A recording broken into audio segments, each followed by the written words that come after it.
जय गुरु जी। शुक्राना गुरु जी का अनंतम शुक्राना, लाख लाख शुक्राना। गुरु जी, आज फिर आपके सामने अमृत वेला से संबंधित कुछ सत्संग रखने जा रही हूँ। आपकी कृपालता से ही आपने ये आज लिखवाया है। बहुत सारे लोगों के मन में प्रश्न होते हैं अमृत वेला को लेकर। आज उन प्रश्नों के उत्तर कुछ गुरु जी के सामने बैठकर दे रही हूँ, क्योंकि थॉट भी गुरुजी ही माइंड में डालते हैं। हमारी कोई इतनी औकात नहीं कि हम कुछ बोल सकें। संगत जी, पहली बात तो ये, हम अमृत वेला तब करते हैं जब हम पर दुख आता है। अब देखिए, दुख आना भी बहुत ज़रूरी है। जब तक दुख नहीं आएगा तो गुरु नहीं मिलेंगे। आपको पता है, गुरुओं को भी बहुत दुख मिले। आप बानी सुने, गुरबानी सुने, गुरु ग्रंथ साहिब जी पढ़ेंगे तो पता चलेगा। सारे गुरुओं ने, 10 गुरुओं ने बहुत कष्ट झेले, तभी तो उन्हें परमात्मा कहा गया, उन्हें परमात्मा के दर्शन हुए। गुरु अर्जुन देव जी तत्ते तवे पे बिठाए गए। गुरुओं ने बंद बंद कटवाए। अपने चारों पुत्र गुरु गोविंद सिंह जी ने वार दिए। कितना बड़ा दुख था उन्हें। उस दुख में भी जो वो अरदास हम करते हैं, या उन्होंने जो अरदासें की हैं, वो सीधी रब के पास पहुंची हैं। गुरु अर्जुन देव जी गरम तवे, गरम रेत पे बिठाए गए, तत्ती धूप में खड़े थे। तभी तो वो गुरु कहलाए। जो जन दुख में दुख नहीं माने, वो रब रूप हो जाता है, गुरु रूप हो जाता है। क्योंकि उस पल उस चित्त विच नाम चला जाता है। दुख तो हमारे शरीर को मिल रहा है, आत्मा में तो गुरु जी हैं, वाहे गुरु हैं। और रब की मेहर हो जाए, एक बारी गुरु शब्द हमारे रूह के अंदर चला जाए, वाहे गुरु सिमरन हमारे मन में चला जाए, तो कभी दुख महसूस नहीं होता। लोगों से, रिश्तेदारों से, दोस्तों से सुख मत मांगो संगत जी, हेल्प ना मांगो। सिर्फ गुरु जी से नाम को मांगो, गुरु को याद रखो। फिर जो दात मिलेगी ना, वो बहुत बड़ी ब्लेसिंग होगी। कोई कुछ नहीं दे सकता। दुख शेयर करते हो तो बढ़ते ही चले जाएंगे। दुखों को शेयर करना बंद करो।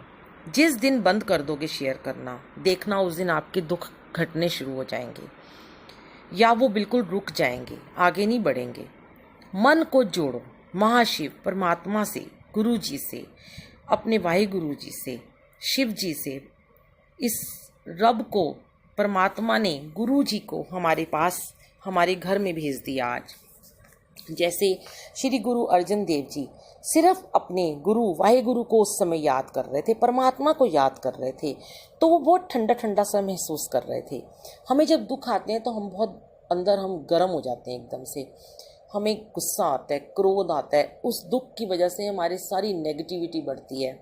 तो जब हमें वो गर्मी, उस जलन को मिटाना है, तो हमें उस परमात्मा को चित्त में लेके आना है, और तब आपको सब तरफ सुख ही सुख महसूस होगा। रसना जपती तू ही तू, बस तू ही तू। अमृत वेला का अभ्यास करो। कभी ना कभी ज़रूर आपको अमृत वेला करने में आनंद आना शुरू हो जाएगा और सफलता मिलेगी। नाम अंदर चला जाएगा। जो एक बार आपके अंदर नाम चला गया, गुरु जी, वाहे गुरु जी, फिर उसे कोई नहीं निकाल सकता।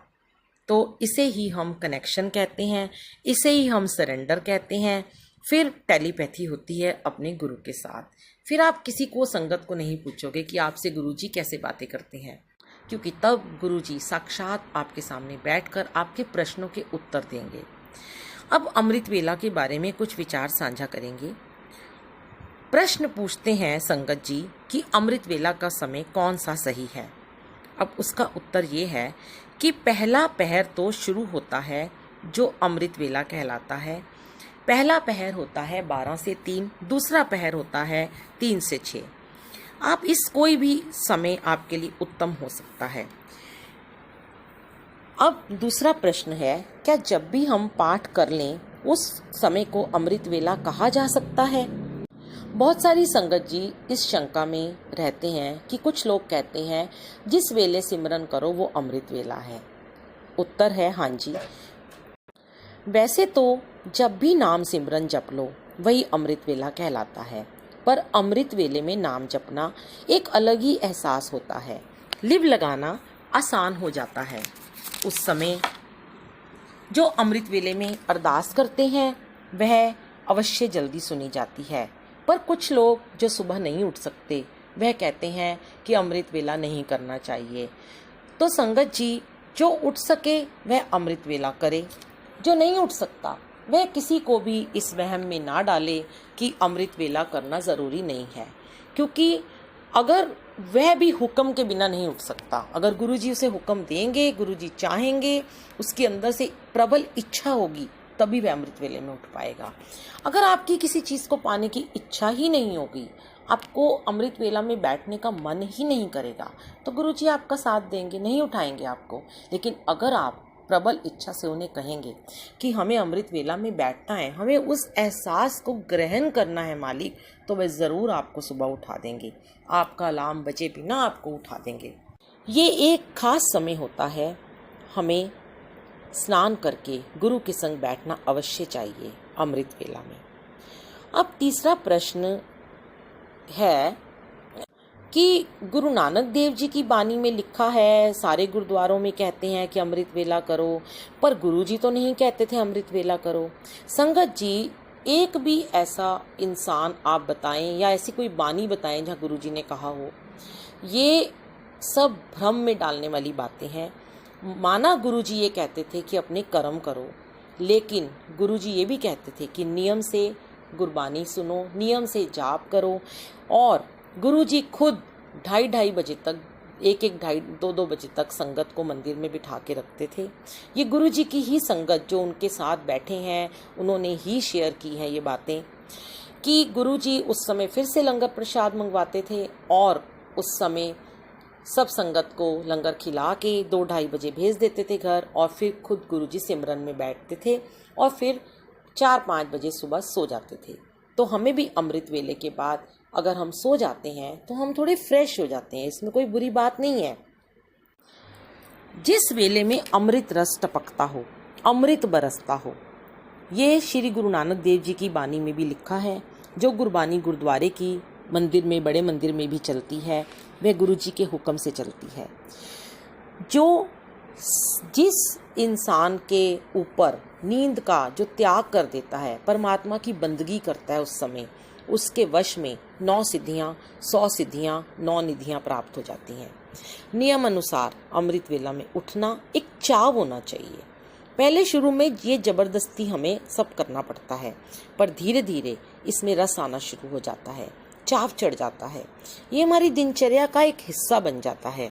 जब हम कोई भी काम चाव से करते हैं ना संगत जी, जैसे हम टीवी देखते हैं, सीरियल देखते हैं, मूवी देखते हैं, खाना खाते हैं, हम सब कुछ बहुत चाव से करते हैं, गॉसिप करते हैं, बहुत चाव से करते हैं। आधा घंटा, 1 घंटा हम व्हाट्सएप पे लगे रहते हैं, फ़ोन पे किसी का फ़ोन आ जाए तो बड़े चाव से हम बातें करते हैं, हमें टाइम का पता ही नहीं चलता।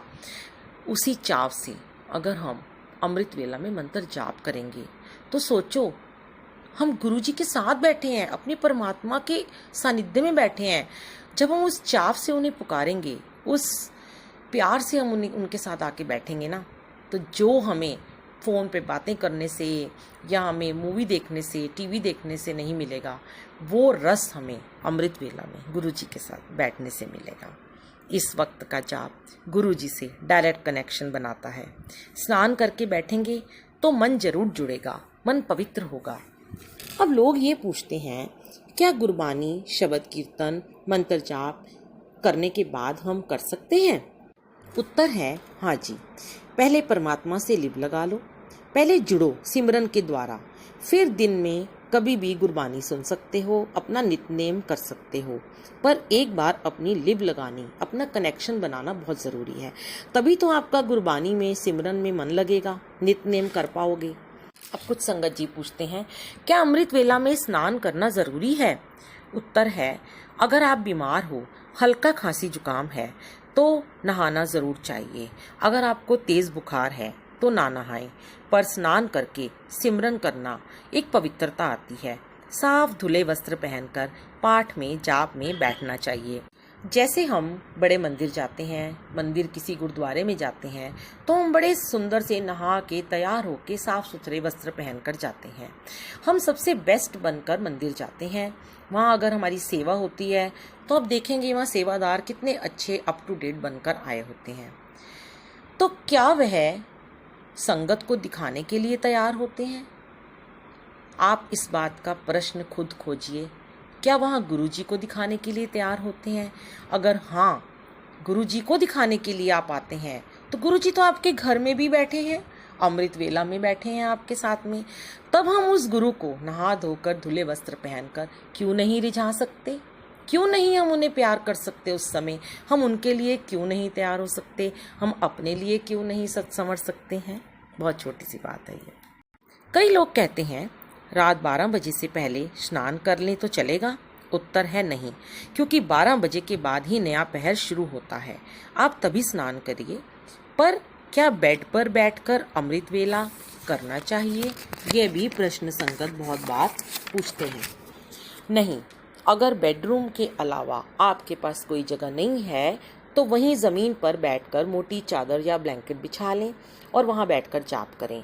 बेड पर तो सोया जाता है, इसलिए बेड पर हमेशा नींद आती है जाप करते हुए, इसलिए बेड पर जाप नहीं करना चाहिए।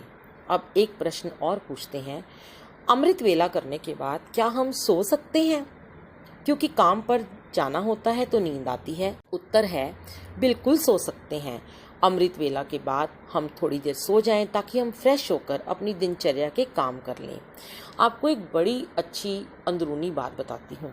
गुरुजी महाराज आपके नियम को, आपके भाव को ब्लेस करते हैं। संगत जी, ये अमृत वेले की बरकत होती है कि अगर इसे करने के बाद अगर आप थोड़ी देर सो जाते हो तो आपका दिन में काम करने का स्टैमिना 2 गुना, 4 गुना, 10 गुना बढ़ जाता है। ये मेरी आजमाई हुई खुद की एक्सपीरियंस की बात है। अब प्रश्न आता है, अमृत वेला कितने बजे तक करना चाहिए? 5 बजे से पहले ज़रूर अमृत वेला कर लें। 3 से 5 का समय रख लें, 12 से 2 का, 2 से 4 का, कोई भी आप समय रख सकते हैं। अगर आपको रात को कहीं से आने में देर हो जाए तो अमृत वेला करके सो जाएं 12 बजे के बाद।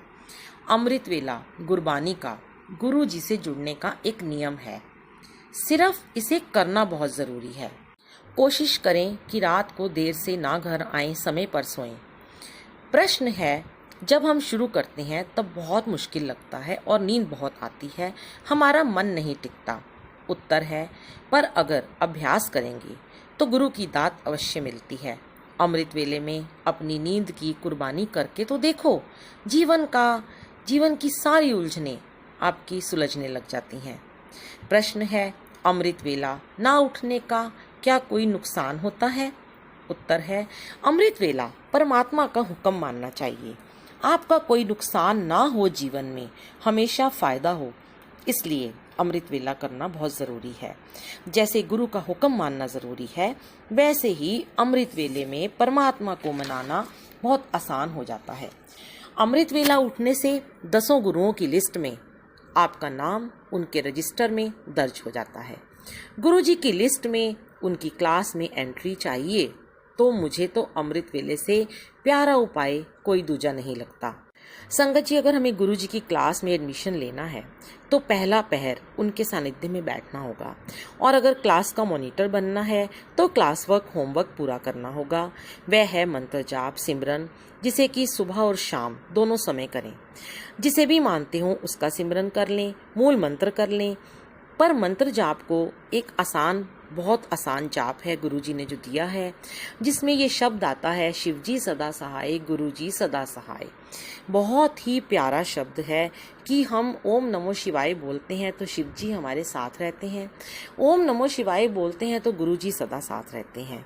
तो अगर आप एक जीवित रूह बनना चाहते हो तो अमृत वेला मंत्र जाप करो। अगर मुर्दा रूह बनना चाहते हो तो सो कर गवाओ। कोई ज़रूरी नहीं है आपको अमृत वेला में उठने के लिए, कोई प्रेशर नहीं है। अमृत वेला नाव वडियाई विचार। अब कुछ लोग ये पूछते हैं कि जल पीकर, चाय पीकर बैठ सकते हैं? उत्तर है, मेरा मानना है कि जल प्रसाद ज़रूर पिएं, उससे आपको एनर्जी मिलती है।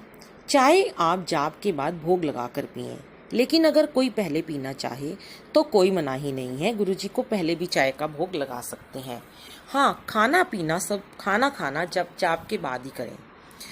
अब कोई वहम करने की ज़रूरत नहीं है, बस खुद को साफ सुथरा नहाकर साफ कपड़े पहनकर जाप में बैठना ये कोई वहम नहीं कहलाता संगत जी, ये शुद्धता का प्रतीक है। अपने गुरु के सामने, अपने इष्ट के सामने नहा कर बैठना कोई पाप तो नहीं है। नहाते तो हम 7 बजे 8 बजे भी हैं, तो फिर अमृत वेले में नहाने में क्या बुराई है। सबके घरों में सर्दियों में गीज़र भी लगे हुए हैं, गर्मियों में पानी भी आता है। जैसे हम मंदिर जा रहे हैं, गुरुद्वारे जा रहे हैं, सेम वैसे ही जैसे हम सेवा करते हैं संगत जी। बस ये सोचें कि वहाँ हमें संगत देखती है, सब लोग देखते हैं, पर यहाँ हमें घर में गुरु महाराज देखते हैं। तो घर में हमें साक्षात रब देखते हैं। इसलिए सबसे पहले हमें अपने गुरु के लिए साफ़ रहना है, अपने लिए साफ़ सुथरे रहना है, ब्रश करके नहा के। आप देखिए जो असली सिख हैं वो तो केश भी रोज़ाना धोते हैं, पर ठीक है आप 2 मग डाल लीजिए चाय नहाने के लिए, साफ़ कपड़े ज़रूर बदलिए, धुले वस्त्र पहनिए, स्नान करके अपने खुद के रब के सामने बैठिए, गुरु जी के साथ बैठिए, उनके सानिध्य में 1 घंटा मंत्र जाप करिए। उसके बाद बार बार आपको ये बात कही जाती है कि उसके बाद दिन के पूरे 23 घंटे गुरु महाराज हमारे साथ साथ होंगे। तभी तो गुरु जी की तरफ से ये सॉन्ग बार बार मेरे मन में गुरु जी डालते हैं। तू जहाँ जहाँ चलेगा मेरा साया साथ होगा, मेरा साया मेरा साया मेरा साया। ये गुरु महाराज जी का साया हमारे साथ रहेगा, हमारे अंग संग रहेगा। जय गुरु जी। इस सत्संग को लिखवाने का शुक्राना अनंत।